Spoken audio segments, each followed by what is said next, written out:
Welcome back. We do expect to hear from former President Trump just about a half an hour from now. These will be his first formal comments since Thursday's conviction, and we will bring you that news conference live, so be sure to keep your TV right here on CNN for that. Meantime, what happens next for this jury?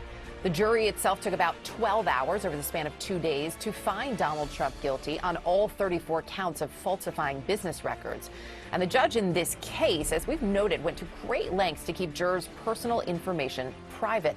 During jury selection, he urged the news media to limit reporting any personal information that could unmask these individuals, and he urged that for their own safety. I want to bring in CNN's chief law enforcement and intelligence analyst, John Miller, and trial and jury consultant, Carolyn Koch. It's good to have both of you with us today. Based on this trial, how high profile it was, what is your gut, Carolyn, on whether any of these jurors may want to speak out? Well, that's a really good question. I was thinking about that before you even asked the question. We'll see. I would think that they would want to retain their anonymity. This case is just so volatile on both sides. Honestly, I think a person would have to be crazy to expose themselves to vitriol from strangers who weren't in the courtroom. So my guess is they'll keep quiet. John, after court, each jury member was escorted out of the building by security. What about staying safe now that that job is done? What kind of instructions would they be given, and how do they do that? Well, the instructions they would be given are, this is up to you, whether you want to reveal yourself, talk to the media, and so on. And I know that today different media outlets are reaching out to them to make those offers. But obviously, they understand the inherent risk in that we've seen kind of the volatility around the threat streams that come with these cases.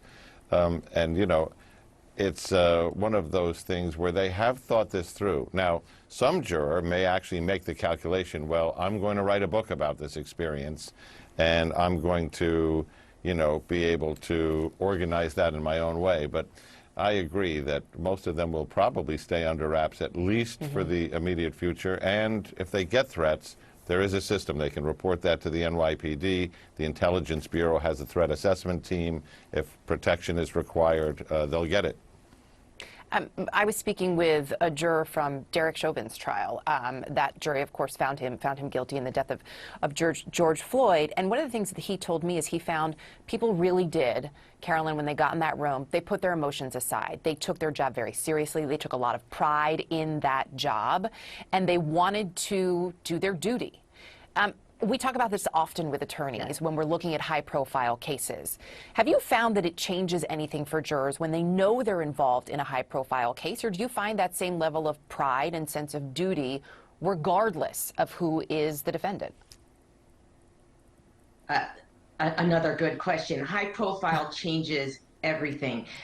I would say, until I got involved myself in a few high-profile cases involving police brutality, that jurors always want to do their job. They want to follow the rules. They want to do the right thing. And it's very inspiring when you see jurors across the nation take their oath so seriously. However, in a case that really hits a chord, makes people angry, I've also seen jurors not be truthful about their true biases, and had the personal experience of discovering during jury selection that a juror who filled out a written questionnaire under oath talking about how fair she could be had social media posts that were the exact opposite. And I think that this Trump jury selection, they encountered people who were not truthful in open court during jury selection as well. So I think the high profile changes the stakes. And as we even seen with the Trump trial, not everybody is a truth teller, and that applies to jurors as well.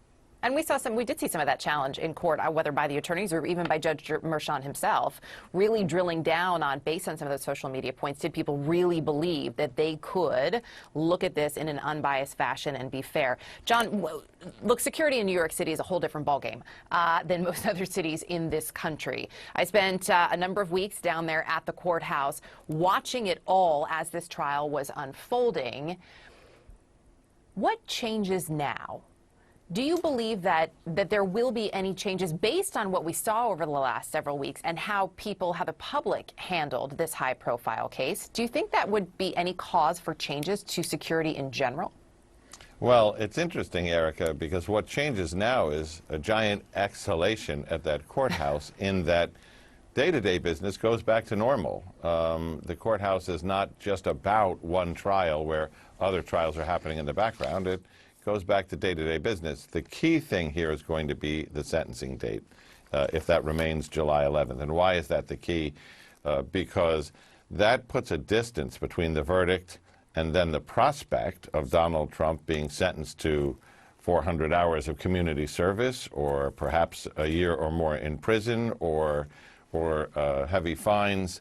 And that is the kind of thing where there is time to organize demonstrations, rallies, supporters, counter-protests. So this is something that they're going to be looking at very carefully in terms of what kind of resources they're going to need, what is the social media telling them, what's in the threat stream, and so on. John Miller, Carolyn Koch, appreciate your insight and expertise. Thank you.